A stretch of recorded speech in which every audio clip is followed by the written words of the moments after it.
Welcome back to another episode of 90% Mental. I'm your host, Grant Parr. And like I say every podcast, this is going to be a special one. This is a special one not only because I've had my guest on my show, but I've had a chance to work with her with mental skills training. And I've also seen her grow as a coach. So today we have Leka Fineman. Leka, how are you? I'm doing great, Grant. It's great to be back here and always great to Yeah. talk with you. Absolutely. And it's going to be really cool to talk about, your mindset as a CrossFit athlete, because that's how we got introduced. And we talked a lot about your mindset 3 years ago. It's been 3 years. 3 years, yeah. And there's been a lot of cool changes with your career and your life. And now you're a health and fitness coach. So we're going to talk a lot about that. And you know what we're going to get into next with mental toughness, because we always talk about mental toughness. But I just want to share with my listeners that we're really going to see a really cool progression in someone's life and career from athlete to coach, athlete to, fitness expert, because there's a lot of that goes into when you do something like this, the transition, the mindset of transitioning. And it's not easy, and it can be scary. And you've done a really good job managing the emotional hurricane, if you will. And I can't wait to share that with my listeners. Yeah, it's been lots of change. Right? Growth. Yeah, all good though. Yeah. Right. Well, let's get into the mental toughness piece. 3 years ago, and I'll paraphrase this. Okay. When I asked you what it meant to you at the time, you said to stay the course, to stay focused, and to be vulnerable. So I kind of paraphrased it for you.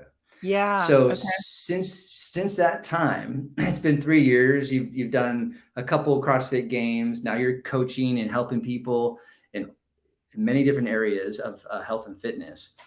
Has that meaning of being mentally tough changed, or your relationship with mental toughness?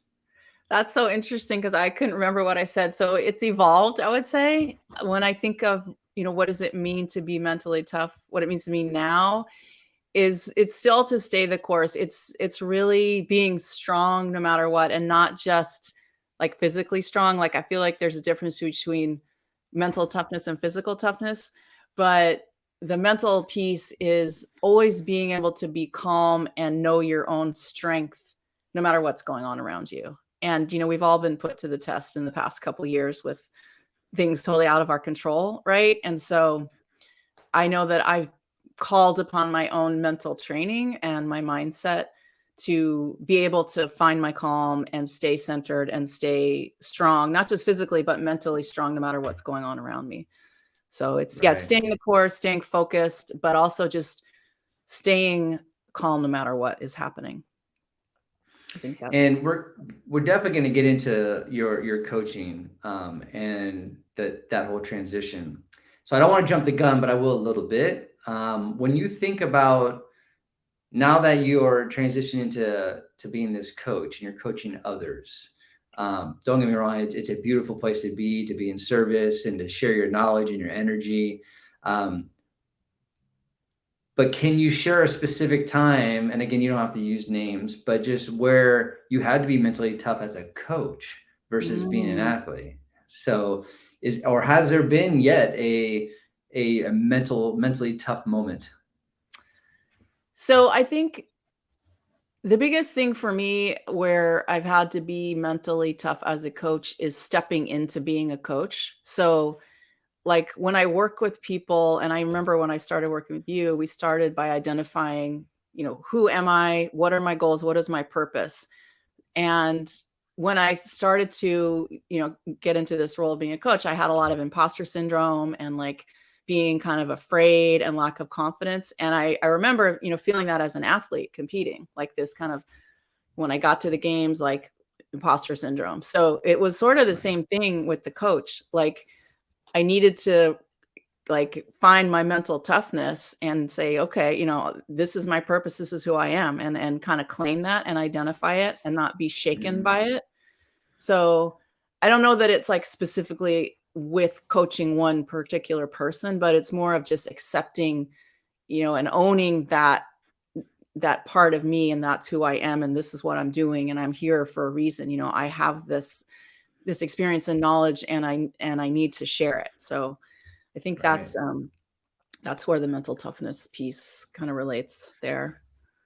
So when you think about imposter syndrome, I mean, that's a real thing. A lot of people deal with it, and it's not just in a performance. I mean, we're performing so many different roles, whether it's mom or, you know, being a coach or being an athlete. There's all these different roles, and I've seen it where the imposter syndrome is not. It kind of shows up in different places in someone's life. It's not just, you know, when you're an athlete or when you're a coach. So, and it's funny because I work with athletes. They're like, when is this going to go away? Why does it Yeah. always keep on showing up? Right. Yeah. So for you as a coach, is it still there? Does it rear its head, or have you conquered that piece? You know, I was just I'm in a mastermind group with a women's business coaching program. I have this amazing business coach as a mentor, and we were just talking about this, like feeling like, oh, this need to go get another certification. Like I'm not qualified enough. And you know, what she said, her name's Amira Alvarez. She's really amazing. But what she said is like, I mean, basically like you are qualified, like you have the experience. And I do have certifications and I've done training and, you know, I've studied a lot and I continue to study. But the point is that it's like everyone has their own unique experience, and that is enough. Like we are enough, you know, and I see this with my kids or with young people, that it's like this kind of like never feeling like you're enough somehow. And you just need to like stop that and just own it, you know. And as an athlete, or, you know, in the workplace, my older daughter is just starting out in sales and tech. And, you know, she's like, it's been a challenge for her to just own it and say, I am enough, you know? So I think that comes up all over the place. For sure.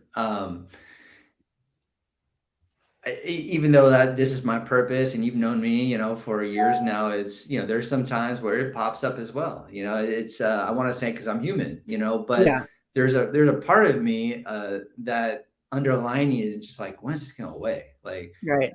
And that's the work, right? Like that's, as coaches, that's what we can help people with. That's why, you know, all the putting the reps in, right? It's like this constant spaced repetition of just telling yourself over and over, you know, your affirmations and your mantras, and it's constantly repeating it. And, you know, when the negative voices come up, like kind of just combating it with the positive. So it's constant work. It's not like it's just like, it's suddenly this work is a lifetime's work. It's not, I mean, sure, we do it for the moment and there's times where we need to really focus on it, but this is lifetime work, and we have to keep on repping it out. And now that we're in a coaching position, we've got to be the work. Yeah, exactly. You have to walk the walk, you know? Because clients will see it real quick. Like, they'll see that. Yeah, they do. And that's why, you know, people are drawn to you or people are drawn to me. It's because, I mean, I've had clients tell me, you know, they're inspired, and it's not like I set out to like, oh, I'm going to be an inspiration. Like that's what I'm going to do. But it's just, I've been doing this a long time. You know, I've been doing what I do, eating what I eat, you know, practicing, meditating, doing yoga, all these things like for a very, very long time. And it wasn't like because I wanted to achieve something. It's just, it's the years of doing it. And you know, it shows and people notice it and they're drawn to it. So yeah.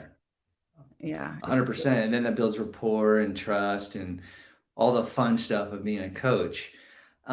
Speaking of being a coach, when you think about like identifying, you've been an athlete your whole life, you spent, because I know I've worked with you, you have, I mean, and if people saw the full, you know, length of your body, they would know, man, that's someone invested into their body, into their craft. And so you've been this athlete. So what's it been like transitioning out of it? Now, I know you're still an athlete. You're going to be an athlete until you die.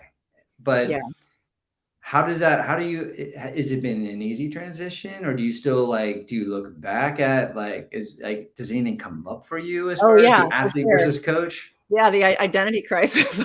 Totally. I think, you know, I've been athletic my whole life, but I didn't start identifying as an athlete until pretty late in life. Like it wasn't Mhm. until I started competing in the sport of CrossFit in, my early 40s, that I started claiming the identity of an athlete. Even though I'd competed in equestrian sports and basketball, in high school and things like that. It was like owning that identity as an athlete came later for me. And once I dove into it and claimed it, it was pretty strong. I identified as, and that's kind of who I was. That's who people saw me as. It was like my main focus in life for, many years. And deciding to, step back from competing and not have that be my main focus it's been challenging, honestly. And I like you said, yeah, I'm always going to be an athlete, but not having that be my main thing, I kind of made a decision to focus all that energy that I had put into training and competing into other areas of my life, and, maybe parts of my life that have been a little bit neglected, my career, my family, my home. So it's been a big shift, but I'm kind of getting, a little bit more of an acceptance place than I was. I'm not going to lie and Right. say it's easy because it's tough. And I know if you talk to people in the world of CrossFit, there's like this, you start competing or you even just start doing CrossFit and it's like a cult, right? Everyone says you drink the Kool-Aid, and then like getting out of it, like I kind of have this, like I joke like I should start like a, CrossFitters Anonymous for people who want to quit. It's like you're addicted to this thing because it's Right. the sport, it's the community, it's what you do. It's like it becomes like your whole life. So Right. I've moved, I left Northern California. I left my home in Oakland of 23 years and I moved to Southern California. So that's been a big shift too. And I'm in a much, smaller CrossFit gym. It's still a great community, but it's a whole different thing. So in a way, um, that's been great actually, because I'm physically away from like everyone that I identified with me as being an athlete and me identifying. So yeah, it's been rocky, but I think I'm accepting it a little bit more now. And I'm not saying that I'm never going to compete again, but I'm not right now. Right. Exactly. Yeah. Exactly. Well, and thank you for sharing, because it's you're right, because like the whole CrossFit, it's culture. I mean, there's a culture that exists, and it's rich. I mean, it's I mean, you can tell when someone's a CrossFitter. You just can, and then you can tell their friends and like how they live their lives, and it's a great thing. Yeah. So when you kind of got to break that culture, there's again, that's not like a football player. It's not like myself. I'd spent so many years in a Yeah. football culture. For me to like leave it, it was hard. But Yeah. it took me a lot longer than it took you, though. It took almost 2 decades. Right. Yeah. I mean, and I'm not like, it's not like I've completely left, right? I mean, I still work with Right. CrossFit athletes. I'm still in it. I still do it every day. But it's shifted. And I think for me, I'm making the transition to, I mean, I started coaching when I was still an athlete and still competing, Yeah. but now it's, I'm more invested in coaching than competing. And just realizing, that I have all of this experience and knowledge that I need to share. Like it's valuable. It's valuable, and it needs to be like shared. So that's kind of where I feel like my purpose has also shifted. And also, for me as an athlete, it's always been an intrinsic thing. Like I know you and I have talked about this. Like Yeah. I know for some people, when they compete, they want to be the best in the room. They want to be better than everyone else. And for me, it's always been about like, what is my own potential, like reaching my own potential as an athlete and as a person. So I still have that drive. And now it's just that the potential it's not just my potential as an athlete, but what is my potential as a human? How much can I Mhm. give to the world, and where else can I put my energy that can reach more people than just in this like arena of sport? So it's just been a Right. shift. Yeah.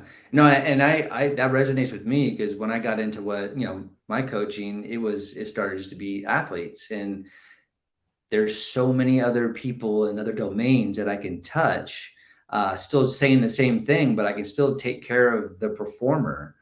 whether it's in the workplace or in a surgery room, or in a pool or a football field. I mean, so it's not just being so siloed or singular focus on something. It's just you have so much to offer.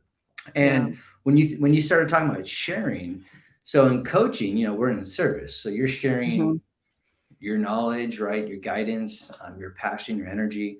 So because especially when you're working with CrossFit, like you've competed at the games and you have actually done incredible things within that sport.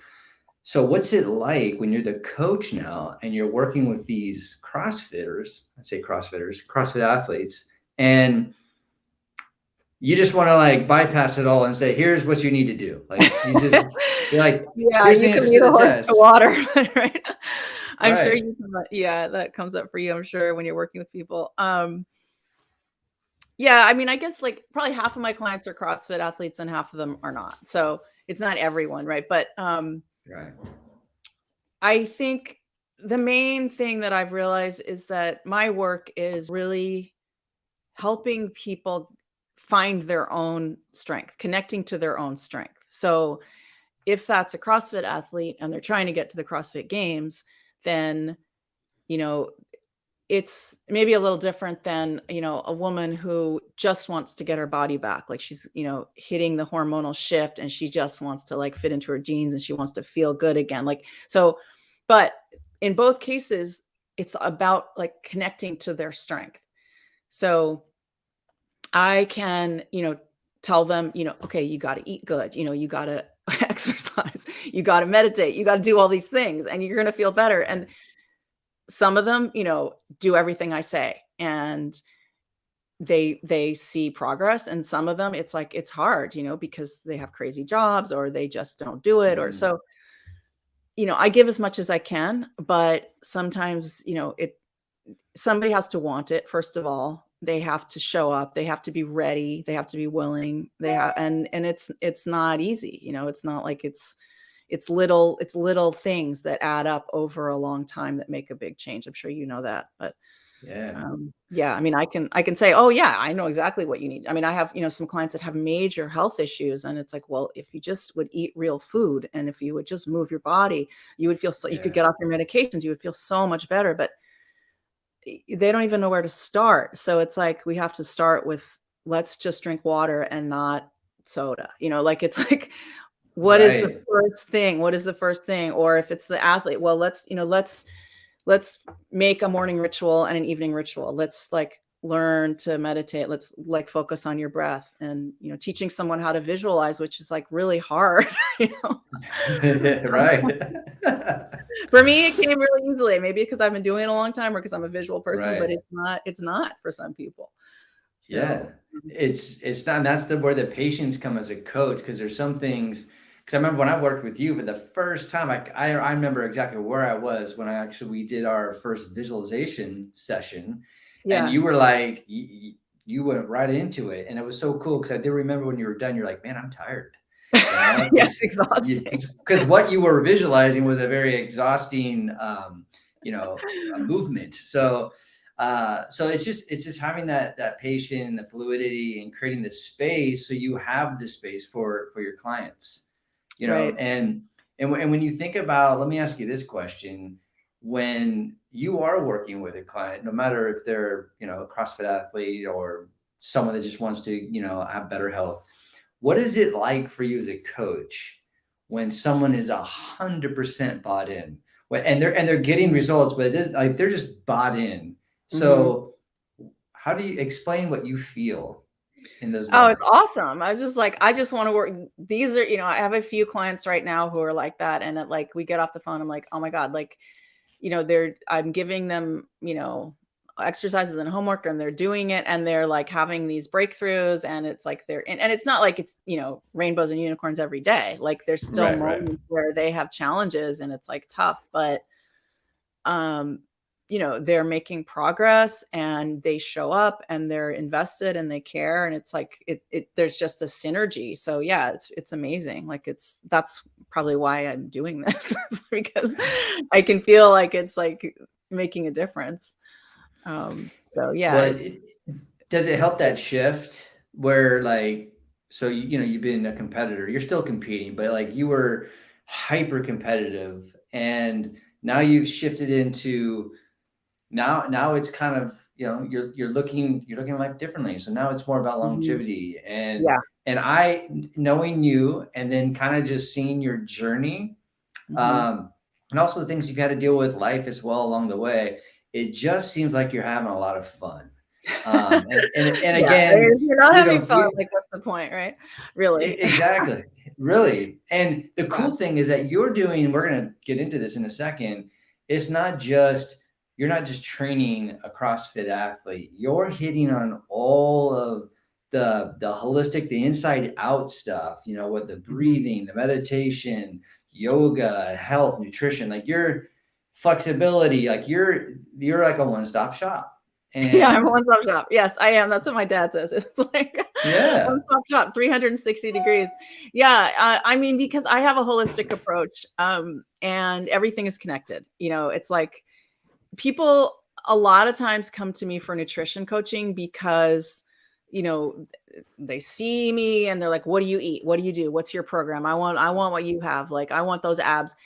So that's like the gateway maybe is like that, or maybe they, you know, take one of my Zoom fitness classes, they just want to start working out, but it ends up being more. Like, you know, I had one client come to me for nutrition coaching and now we're only working on mindset. And it's like it's all connected is what I mean. And so yeah, yeah, I do. I mean, I spend a lot of, you know, I focus on my nutrition, but I meditate and I do yoga and I do CrossFit. And so you know, there's this concept of deep health where, you know, there's all these different aspects of your life. And if you can't really have like success and like total health in one area, like you can't, I don't think you can be a successful athlete if your nutrition's not on point, or if your sleep's not on point, or if your relationships are totally messed up. You know, it's going to affect your performance on the field if, you know, something at yeah. home is out of whack. So, you know, I think that we need to take a holistic approach, and all of these things, the breathing and the meditation and the yoga are really important. And I feel like there's like starting to become more of awareness in the kind of the world about that. Maybe just what we've all been going through for the past couple of years. Like people are faced with a lot of challenges and they need to find ways to deal with it, you know, ways to deal with stress. And meditation is like suddenly kind of mainstream. And it's not like a weird thing anymore. Like it's like they're teaching it in schools finally, you know, or in Yes. prison. Like it's like, oh, that's about time. And if everybody meditated, the world would be a better place, you know? So, Right. and it, you know, it affects your athletic performance. It affects your performance at work. So yeah, I definitely take a holistic approach and I work with my clients in a holistic way. It's um, because everything is connected. So Yeah, yeah. and I like it too that, you know, connecting it to the holistic perspective or approach, you're always going back to by identifying with their clients. It seems like what their strength is. Let's connect everything Yeah. to your strengths, and that's a great Right. foundation, right? Yeah.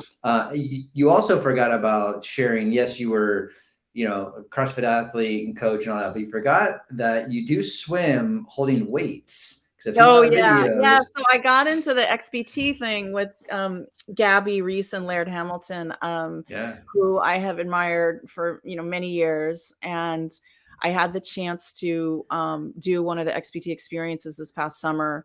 And I, you know, I had kind of been like playing around with stuff, you know, their whole concept of move, breathe, and recover ties into kind of what I believe personally. It's very different from CrossFit. They're all about, you know, moving your body as we are meant to move. Like Laird doesn't, they use weights and dumbbells, but they like to train outside of the gym. So right. yeah, the work in the pool with dumbbells and it's really great, you know, for longevity, especially because you can get an incredibly intense workout with weights without the impact of, you know, like squatting with a barbell on your back or, you know, doing thrusters with a barbell. You can do that stuff in the pool and it just kind of, it's a different workout and it's a lot less impact and it's really challenging.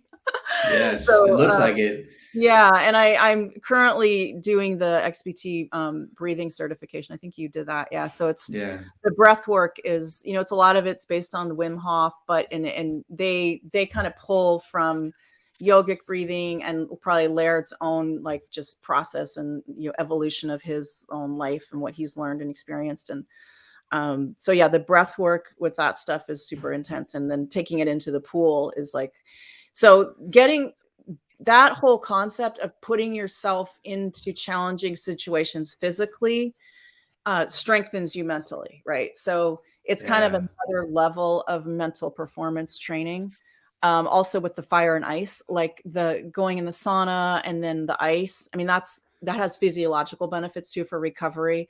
But the challenge of, getting yourself into that icy cold water, it's really like a Hmm. mental thing. Like, it's like, how are you going to deal with that? And I became friends with Perla Darnella. She's one of the XPT coaches, but she has this, amazing gift. She actually came and did some sessions at one of my retreats. And before you get into the ice, you do a breathing practice routine.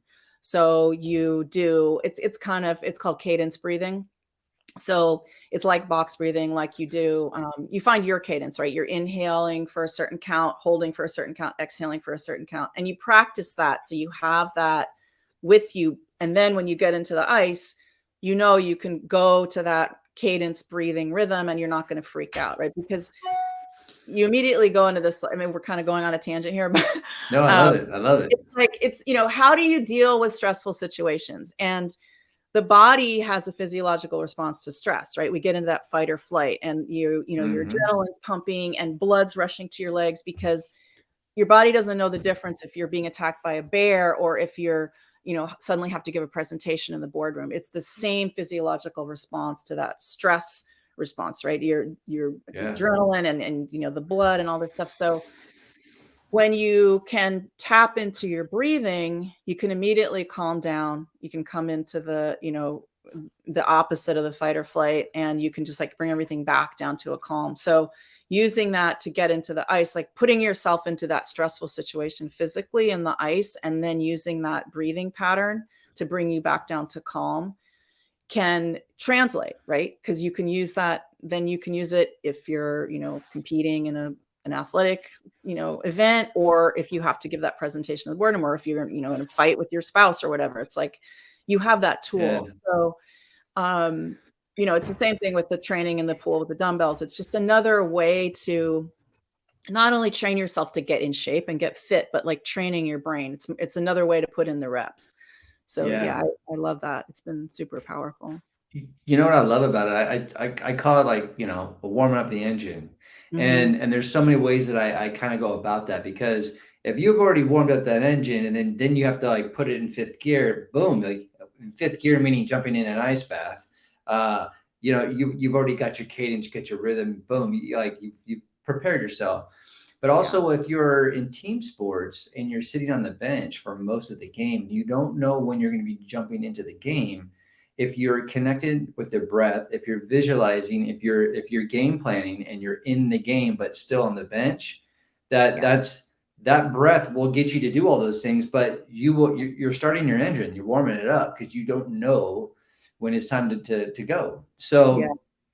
So I love it that you're spending a lot of time on the mindset and the breathing. And you said this is, now that our society is really looking at mental health, it's at a point where it's real and people are being Mhm. vulnerable now. It's okay to be vulnerable. But Mhm. to deal with some of this stuff, we have to go and tap into these ancient techniques that have been around for centuries: breathing, meditation, visualization, self-talk, mantras. I mean, keep on going. Mhm. And so it's being normalized. Yeah. And before it wasn't. Yeah. Even when I started doing my work as a mental performance coach, it was still kind of like, you're a mental, performance. Anytime you had mental in something, there'd be this kind of this stigmatism around it. Yeah. But it's being a little bit more normalized. So since your background is, health, nutrition, Mhm. is it fun tapping into the mindset piece and Yeah, I love teaching it. that? I love it. I mean, it's like it's just so cool to me. I mean, the brain, the mind, it's like fascinating. It's just so interesting to me, and how much, obviously it's like it affects everything. I mean, your mindset affects everything. I firmly believe that everything in our lives is because we put it at cause. Like, we are first cause. I mean, you create everything because of your thoughts. So, what you think or what you don't think, like, it's just, Right. makes all the difference. So it's Yeah. like, and how can we optimize our brain, brain health and our mental well-being? It's just like, you can't be physically fit without being mentally fit. It's the mind body connection it's critical. And it makes all the difference, and it's, our gut is connected to our brain. That's a big thing too now, right? So Yeah. our nutrition affects our brain health, and what we're eating affects how we're feeling, and vice versa. So it's like, to me, it's just, it's fascinating, and I love working with people and kind of, getting them to have an increased awareness of their own mindset and their thoughts, and how that affects their entire life, and how it could just make such a difference on the day to day for, everything that you're doing, your relationship, how you're feeling about yourself. Um, so yeah, I love it. And I love that it's like, there's so much to learn. Like, I feel like it's like endless, basically. It's like, there's, the more I learn about breathing, the more I learn about, there's different types of meditation. I always just like sat and focused on my breath. I'm now, I'm learning more about transcendental meditation. Like, there's like, that's like a Right. whole nother thing. And the self-talk, it's like, even with that, there's nuances to it. So, and yeah, and then using Yeah. things like the ice and different stimulus to elicit a response that then you have to deal with. And then how is that going to affect your mindset? Yeah, I Right. think it's just so cool. And then seeing how people can make big shifts. I mean, I've seen it in my own self, in my own life, and what the things that I've been going through, the past couple of years, making big, huge life changes, dealing with, moving, kids leaving, going to college, career shifts, ending relationships, starting new relationships. So tapping into my own, mindset, training, and learning more and more, and just diving into that more is just, it's like the most interesting thing to me right now, for sure. Right. Yeah. Well, with all these transition, there comes transformation, and Yeah. you and I, obviously different paths, but we've gone through a lot of stuff in our lives where we've had a transition. And I want to talk a little bit about, because we're talking about transitioning from an athlete to a Mhm. coach. Um, what's it like when you're dealing with athletes or your clients, whether athletes or not, dealing with that transition into transformation? Because there's the reason why I bring this up, I had an epiphany, Mm. because I was going through tons of transition last year. I mean, I lived in 7 different places in a year, and finally now my feet are grounded. Um, but when I started to realize I was pushing, I'm like, why? I hate this transition. It sucks. Like, and I was resisting it. I wasn't letting it in. I wasn't being open to it. And when I was walking by a playground, my wife said something, and she's like, "Remember the times when his life was just all it was swinging on swings, you know?" So she had a different perspective. When I looked at the playground at an elementary school, I was Mm. like, "Wait a second," and it just popped. I'm like, "We're built for transition. Every single year, if you had an opportunity to go through the educational system, you not only are you going each grade and it's higher and harder each year, but you have Yeah. new teachers, you have new classmates, and there's just things that you have to adjust every single year. So then it made me go, okay, I'm built for this. I'm built for all this transition. So Yeah. now it got me back into like, I get to do this. I'm built for this. Yeah, you get to do So, it. Yeah. right. Yeah, well, I So, mean, yeah, we're the only constant is change. Nothing stays the same. Everything is in motion. I mean, we are made of energy. We're constantly moving. we're built to move. I mean, we're animals. Like, we are built to move. So we're not supposed to sit still. Yeah. I mean, I think that what your epiphany Yeah. was, is that dropped in, right? It's like, yeah, we're meant to move around. We evolve through different stages of life, and through evolution, through time. So yeah, I mean, we're constantly moving. That it kind of brings it home to me. It's like, when I think about you, we're just like on this blue marble, like flying through space. It's like, Right. Right. perspective. Like, yeah, I mean, like, nothing really matters when you think about that. Like, yeah, and we get to do this. We get to live this life. So why not enjoy it? Like, if you're not enjoying the process and you're not enjoying the journey, then what is the point? I think focusing on what brings you joy. I mean, that's where I'm at personally, and that's what I am trying to help my clients with and create the space for. That is like, let's find out what brings us joy and focus on that. Maybe Yeah. it's not just making money. Maybe it's like spending more time with your family. Like, how can you create your life so that you can be with the people who are important to you, or so that you can like have time to cook your food and take care of yourself, because ultimately, your health is like the most important thing.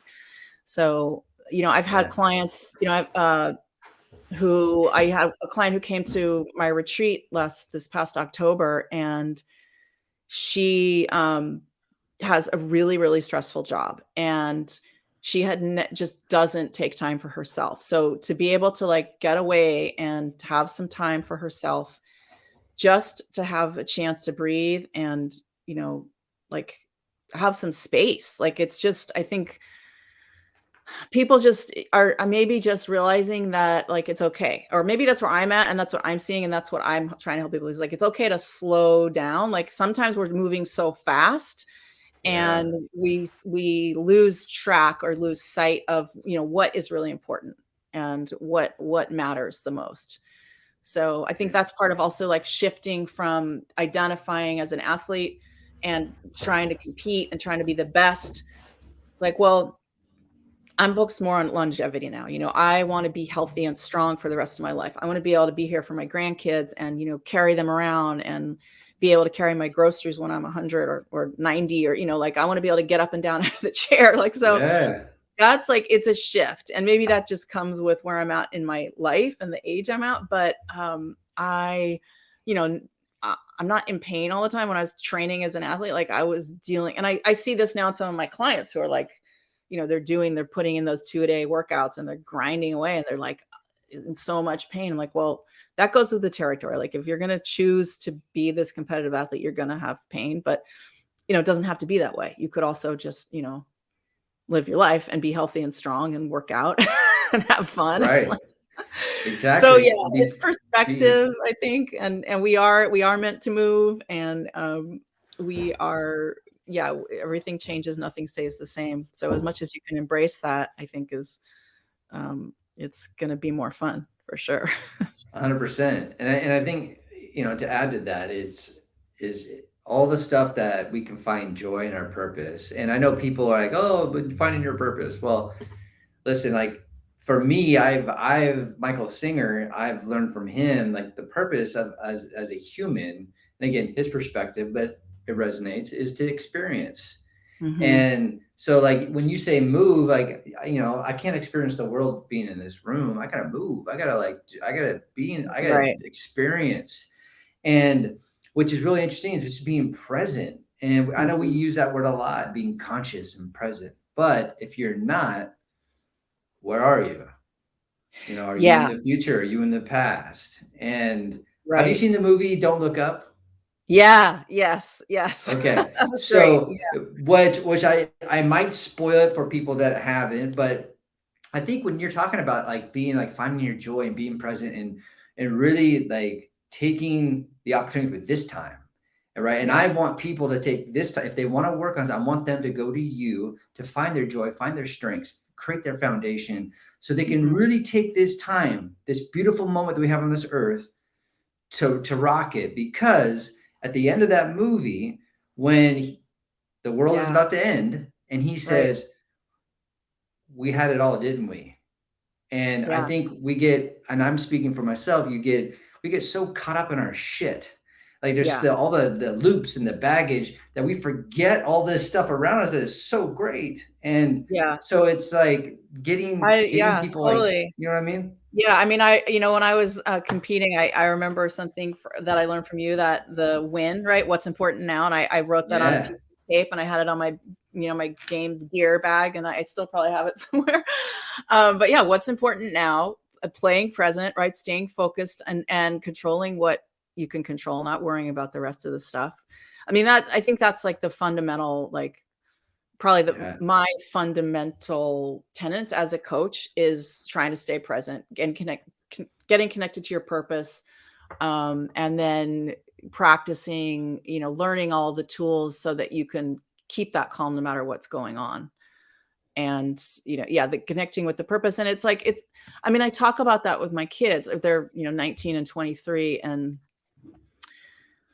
some people don't always know what their purpose is, or maybe when you're younger it's not as clear, or even older. I mean, Yeah. I feel lucky that I feel like I have a purpose, like I'm connected to it, and I've integrated my life so that I'm in a position to live my purpose and share that with people in the world. But maybe that's not always as simple for people, but also I think you have to give yourself some space to like get there and just like hone in on that. So Yeah. I think Totally. that's what I'm trying to create with not just the one-on-one coaching, but with the retreats that I'm offering, is like a place for women to maybe take some space and just be able to connect and tap into themselves outside of the everyday hustle and bustle. And like, spending some time just quiet, or just with other women, connecting to other people, reflecting, and then just being able to like tap into yourself. And like when you're talking about, yeah, we're meant to move. Well, the past couple of years it's been hard, right? We've been shut in. We haven't been able to be out in the Yeah. world connecting with people. So that's been really challenging.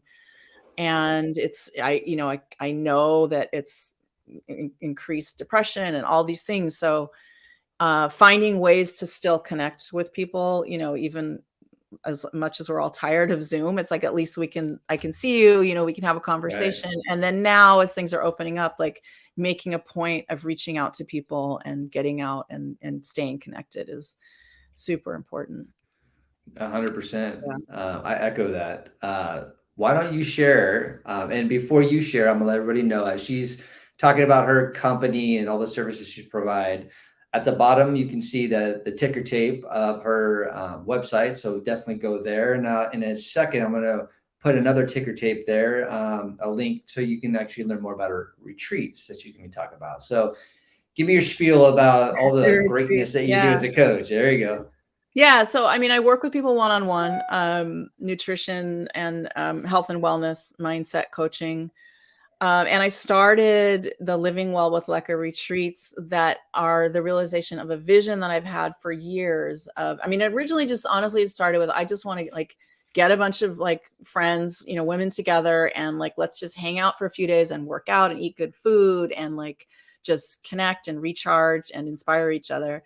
And when I moved down here to Palm Springs, it was suddenly like, this is it. This is the place to do this. So I started with my first one this past October, and there were 13 women, and it was 3 days of, mindfulness, movement, eating good, just, and all of that, inspiration, connection, like resetting. And we worked out, we hiked, we did yoga, we did vision boarding, we had great food, and the response and the transformations were just incredible, like literally like life changing for some people. So um, I'm continuing. My goal is to do at least 3 a year, if not more. I have one this month, the end of February, coming up here in Palm Desert. It's sold out with the waiting list. There's 10 women, and basically same thing. And then the calendar for this year, dates haven't been announced yet, but tentatively there's going to be a mini weekend retreat in Napa wine country in the end of May. And then end of June, we're scheduled for Baja, California, Mexico, which is going to be really Wow. great because we've got the ocean. So there's going to be some surfing and Yeah, so that's exciting. Cool. And then probably end of October back here in Palm Springs. So yeah, if anyone listening is interested, get in touch because they fill up really fast. But it's an amazing experience, just a chance to, move and breathe and reclaim your strength and wellness and just leave feeling really inspired and energized. So I'm just really excited about that, and I can't wait for the And next one. how many people like what's your max number? Well, yeah, I mean, the one that's right now is 10. In Mexico, I think we can have 14. So they're not Okay. huge. I mean, someday I'd love to do more, but part of it is that they are somewhat curated. So it's like, I want people who want to be there. First of all, it's like some people who are really gonna like show up and want the whole experience. And there's something about the intimate nature of the gathering because you really form connections with people, and just the sharing and all that stuff that goes on. It's like, it's nice to be in a like somewhat of a small group setting. Yeah. So yeah, so between 10 and 15, I guess right now. Yeah. Wow, perfect. You know what? Yeah. And I've learned this as a coach, and I learned this recently is that I've spent so much time trying to, push out my content and make you better, make you better, and make you better. And I was missing the like what really people do want. And there's a lot of research and science behind it is community. Community. So, Yeah, for sure. really, so what you're doing is perfect. Like starting, so who knows if you're going to come from possibility or abundant mindset. I mean, you could start having 50, 75 people. I mean, who Yeah, knows? yeah, that could happen. I mean, just the whole community thing too. I still teach functional fitness Zoom classes twice a week, and that's a class. It's the group. I call them my grandmasters. The average age is probably 60. There's some 50-year-olds and some 70-year-olds, but like talking about community, like they were the first ones that when the pandemic hit, they were like, can we do this on the computer? They didn't even know what Zoom was. And, we've been Wow. meeting twice a week since going on, what is it now? Like since March of 2019, 2020, I guess, like it seems like forever. But, because when we were meeting in person, we had this community, and then, so they've asked like, can we just spend the first 10 or 15 minutes just like checking in and talking? So the community thing is really important, and it's like it Yeah. happens on the retreats. It can still happen, via Zoom and virtually, but it's being able to get together like in person is irreplaceable, really. So yeah, I'd love to Yeah. make the retreats bigger and Awesome. yeah, for sure. Well, I want my listeners to definitely go to lekafineman.com. You can find out everything that she does there. And hopefully by doing that, we'll grow this community for you. Yeah. Outside of people going to your website, and I know that you're on a bunch of different, social media platforms, but what's one that you spend a lot of time on that people could reach out to you or see your content, Yeah, and sure.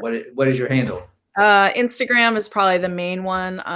At Leka Fineman on Instagram. Yeah, you can find me there. I'm trying to post more regularly. I post like reels with recipes. There's a lot of like food stuff there if you're interested in healthy cooking, and like kind of, fitness inspiration stuff, some workout stuff and mindset stuff. So yeah, Instagram would be a good one. And my website too. I just redid my website. So check that out, lekafineman.com. Cool. And can you get your book on your website? Yes, and I'm working on another book too. We didn't talk about that, but whoops. Oh, Yeah, that is happening. It's going to be, I want to do a coffee table book. So that's oh, also in the great. works. Yeah. Yeah, you can Awesome. get my previous book on the website too. All right. Cool. Lucky, Yeah. this is again, I could talk to you for another hour. And this is an honor. It's cool to see where you're taking this and how you've taken this. And I'm thrilled and I can't wait to see more of your success. Thank you. Well, I owe so much of it to you. I mean, really, like the work that we've done together has been instrumental in, my growth as an athlete and as a coach. And I'm always happy to talk to you. So thank you. Awesome. You're welcome. Thank you.